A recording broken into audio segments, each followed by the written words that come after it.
안녕하세요, 동동입니다. 오늘은 석촌호수에 왔는데요. 여러분 혹시 석촌호수나 롯데월드 다니면서 이렇게 큰 비석 본 적 있으신가요? 저 오늘 처음 봤는데 이 비석이 바로 조선시대 인조 때 그 유명한 삼전도의 굴욕을 나타내는 비석이라고 합니다. 오늘은 삼전도 비석에 대해서 알아보도록 하겠습니다. 네, 이 비석은 조선시대 병자호란 이후에 만들어졌는데요. 그 병자호란이 뭐냐면 조선이 자꾸 명나라만 따르고 이러니까 청나라 황제가 쳐들어와서 이제 조선을 굴복시킨 전쟁이에요. 이 전쟁이 조선시대 역사상 이제 일본한테 나라를 뺏기는 경술국치 이전에 가장 굴욕적인 사건이었다고 합니다. 그래서 이제 전쟁으로 이겼으니까 이 청나라 황제가 자신의 그런 업적을 기리는 비석을 조선한테 만들라고 요구를 해요. 그래서 황제의 공덕을 기린다는 이름의 비석인 대청 황제 공덕비가 만들어지고 이게 이 비석의 원래 이름입니다.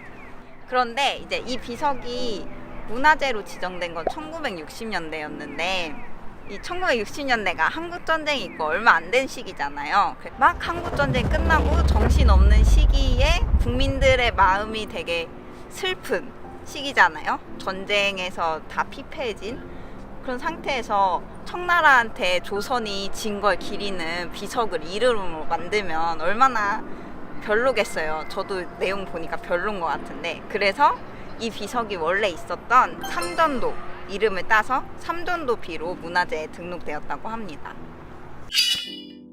네, 제가 여기 비석에 새겨져 있는 내용을 찾아봤는데요. 비석 내용이 참 그래요. 제가 알려드리도록 할게요. 시작은 이렇게 시작하는데, 어리석은 조선왕은 위대한 천국 황제에게 반항했다. 천국 황제는 어리석은 조선 왕을 타이르고 자신의 대제를 납득시켰다. 본인들이 쳐들어왔으면서 타일렀다고 표현을 해요. 그리고 양심의 눈을 뜬 조선 왕은 자신의 어리석음을 맹성하고 위대한 천국 황제의 신하가 되는 것을 맹세했다.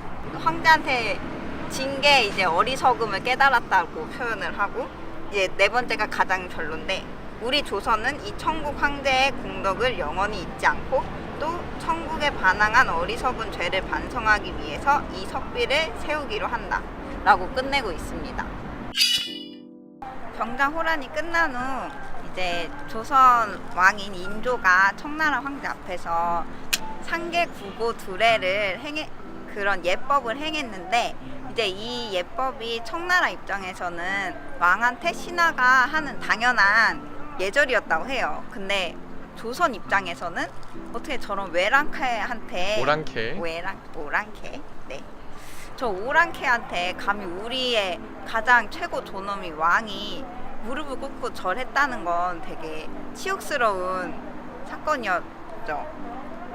여러분은 이렇게 알고 있을 텐데, 이제 인조가 머리에 땅을 박고 절을 하면서 피를 철철 흘렸다 이렇게 알고 있는데, 사실 역사적 기록에는 그런 기록은 없고, 그냥 인조가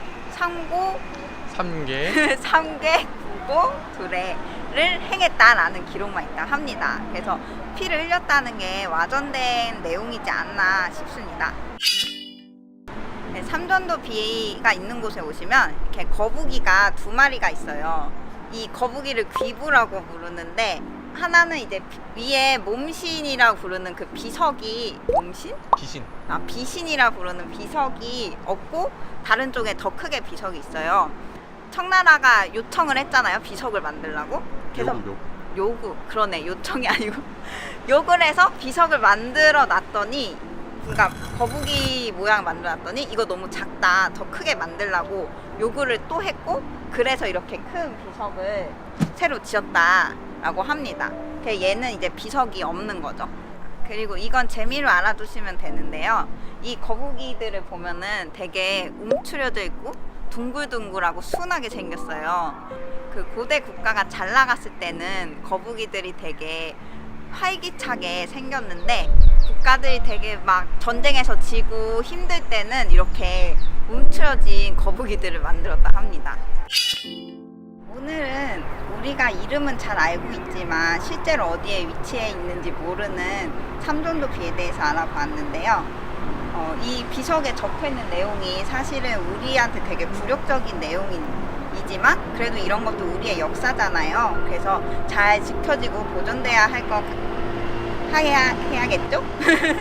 그럼 이상으로 동봉이었습니다.